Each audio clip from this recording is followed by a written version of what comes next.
senhora conhece esse projeto? Conheço. Em que consiste, rapidamente, é só outra pergunta que eu tinha a fazer. Rapidamente, consiste houve uma época que foi preciso ter, diante das representatividades que se levantaram, né, no meio político. Então, era representatividade defendendo determinadas liberações no âmbito social que infringia o rito da igreja, o costume da igreja. Citando um exemplo, por exemplo, o casamento homossexual, certo? Nós respeitamos os homossexuais, mas nós temos costumes que respeitam o cunho bíblico, certo? Então, quando começou a surgir essa parte de obrigatoriedade de determinadas instituições religiosas terem que fazer casamentos homossexuais e tal, então se sentiu a necessidade de ter representantes lá também, assim como tem representantes de outras religiões lá, né? Representantes do povo, mas que proferem a fé no Deus, né? Seja ele qual for. Então, era preciso um representante político que representasse o povo, mas que tivesse valores morais e éticos condizentes com a palavra de Deus. Né? Para ter uma voz lá no Congresso, para ter uma voz, seja em que esfera seja municipal, estadual ou federal.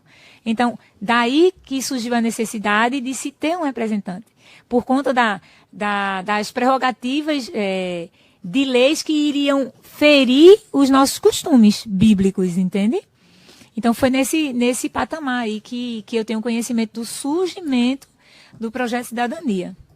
E a senhora soube se os senhores Geovânio e Sivaldo tomaram parte desse movimento, foram candidatos ou quiseram ser e não conseguiram? Não tenho conhecimento. Se nessa motivação, né, o doutor Juiz já perguntou mais de uma vez, qual a razão dessa ação, dessa insistência em veicular esses fatos supostamente, vamos dizer, agressivos da reputação da igreja? Tem uma conotação política? Tem a ver com esse projeto de cidadania ou com a política no sentido mais amplo? Não? Olha, eu não tenho conhecimento de que eles foram candidatos pelo projeto de cidadania. Eu não tenho conhecimento a respeito disso, certo? O projeto de cidadania era um projeto que envolvia pessoas que tinham pretensão para a Assembleia de Deus. Sim, porque foram candidatos pessoas que eram membros da Assembleia de Deus, não é? Como, por exemplo, o deputado federal, o pastor Francisco Eurico, não é? Então, vinculados com a visão moral e ética condizente com os nossos costumes, que é a Bíblia Sagrada, certo? Então, assim, o motivo para que essas pessoas estejam... É uma questão meio sem sentido, sem lógica.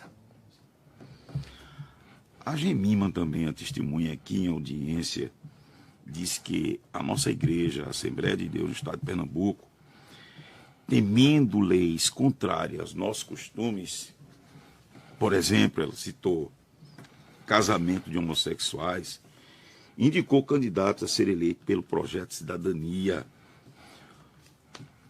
Vossa Senhoria poderia esclarecer esse projeto Cidadania? Eu não conheço o projeto Cidadania. Eu não vou falar sobre isso porque eu não ouvi a Gemima falar, pode estar sendo tirado do contexto, eu não vou responder.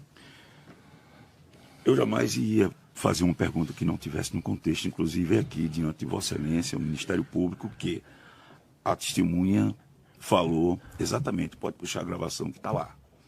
Ela mencionou que a nossa igreja, temendo leis contrárias aos nossos costumes, instituiu esse projeto de cidadania para eleger políticos.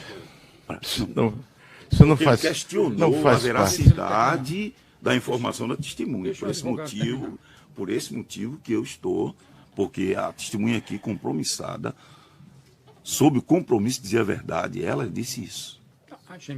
A Gemima, eu estou falando de Gemima. O projeto de cidadania.